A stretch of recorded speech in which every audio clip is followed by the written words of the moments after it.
So, hey guys, myself Nancy Juliana and today we are going to learn about Kriya to Sankhya 6th part means verb to noun. ये है 6th part. अगर आपने part 1, part 2, part 3, part 4, part 5 नहीं देखा है तो उनको पहले देखिए, फिर इनको देखिए, तब आपको बहुत बेहतर से समझ आने वाला है. So let's start. निम्न क्रियाओं की संख्या ANCE/ENCE लगाकर होती है. तो निम्न क्रियाओं की संख्या ये वाला ANCE/ENCE लगाकर हम लोग यहाँ पे कुछ इनसे सब सीखेंगे. सो इन साइड वाले क्रिया हैं बेसिकली यू कैन सी, और इधर वाले संख्या हैं. सो चलिए हम लोग देखते हैं कि क्या क्या वो वर्ड है. नंबर 1 वर्ड है क्रिया का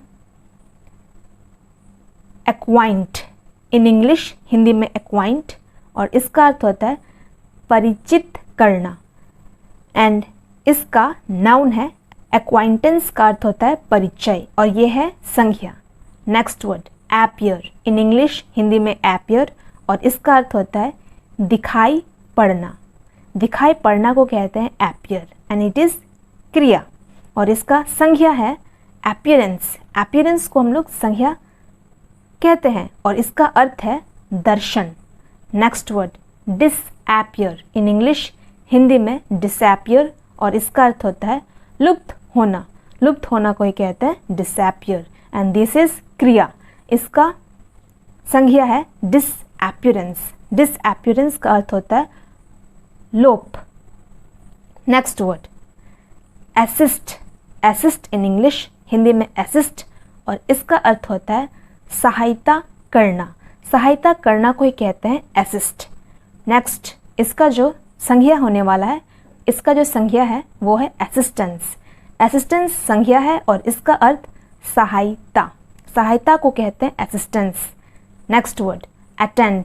इन इंग्लिश, हिंदी में अटेंड, और इसका अर्थ होता है उपस्थित होना को ही कहते हैं अटेंड, और इसका नाउन है अटेंडेंस.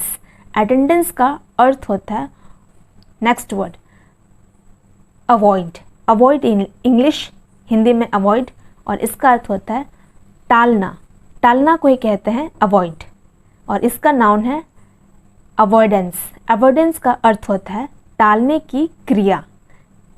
सो नेक्स्ट वर्ड है रिजिस्ट. इन इंग्लिश, हिंदी में रिजिस्ट, और इसका अर्थ होता है प्रतिरोध करना. प्रतिरोध करना को कहते हैं रिजिस्ट, और दिस इज क्रिया. ये क्रिया है. इसका संज्ञा रेजिस्टेंस. रेजिस्टेंस को हम लोग रेजिस्टेंस का अर्थ होता है प्रतिरोध. प्रतिरोध को हम लोग रेजिस्टेंस इंग्लिश से कहते हैं, और ये हम लोग का नाउन है. बेसिकली यहाँ पे कुछ रूल दिए गए हैं, उनको पढ़ते हैं और समझते हैं कि ये क्या रूल है. जैसे कि उक्त क्रियाओं में संज्ञा बनाते समय क्रिया को सीधे ANCE/ENCE लगाया हुआ आपको दिखाई दे रहा है, लेकिन कभी कभी क्रिया को ANCE/ENCE लगाते समय स्पेलिंग में कुछ परिवर्तन होता है, जैसे अंत में ई को हटा दिया जाता है, अंतिम अक्षर की पुनरावृत्ति की जाती है, वगैरह. नीचे ऐसे उदाहरण दिए गए हैं. सो बेसिकली क्या उदाहरण दिए गए हैं उनको हम लोग एक एक पढ़ के समझते हैं.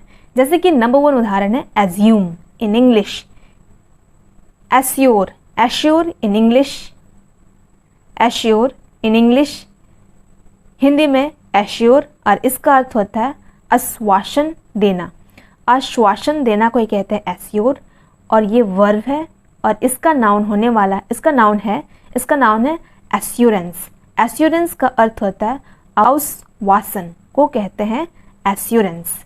Next word continue. इन इंग्लिश, हिंदी में कंटिन्यू, और इसका अर्थ होता है जारी रखना, और ये वर्ब है, और इसका नाउन कंटिन्यूएंस. कंटिन्यूएंस का अर्थ होता है निरंतरता.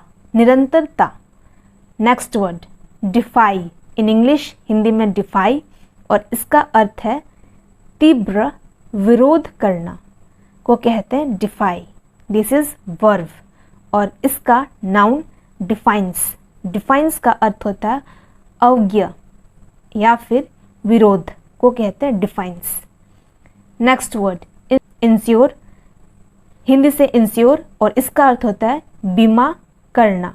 बीमा करना को कहते हैं ensure and this is verb और इसका नाउन इंश्योरेंस। इंश्योरेंस का अर्थ होता है बीमा, बीमा। नेक्स्ट वर्ड इंटरफेयर, इन इंग्लिश हिंदी से इंटरफेयर और इसका अर्थ होता है हस्तक्षेप करना को ही कहते हैं इंटरफेयर। दिस इज वर्ब और इसका नाउन है इंटरफ्रेंस। इंटरफ्रेंस का अर्थ होता है हस्तक्षेप, हस्तक्षेप को कहते हैं इंटरफ्रेंस। नेक्स्ट वर्ड रिसेंबल, इन इंग्लिश हिंदी में रिसेंबल और इसका अर्थ होता है सदृश, सदृश होना को कहते हैं रिसेंबल। दिस इज वर्ब और इसका नाउन रिसेम्बलेंस इन इंग्लिश और इसका अर्थ होता है समानता या फिर सादृश्यता। मेरे सभी व्यूअर्स के लिए इन्फॉर्मेशन है, अगर आप इससे भी और एडवांस लेवल का इंग्लिश सीखना चाहते हैं तो आप मेरे सेकंड चैनल को फॉलो कर सकते हैं, learn English with Nancy, and also you can follow me on Instagram, the link is given below, go and check it. If you like this video, then subscribe to this channel and press the bell icon also. Thanks for watching the video. So take care of yourself and bye-bye.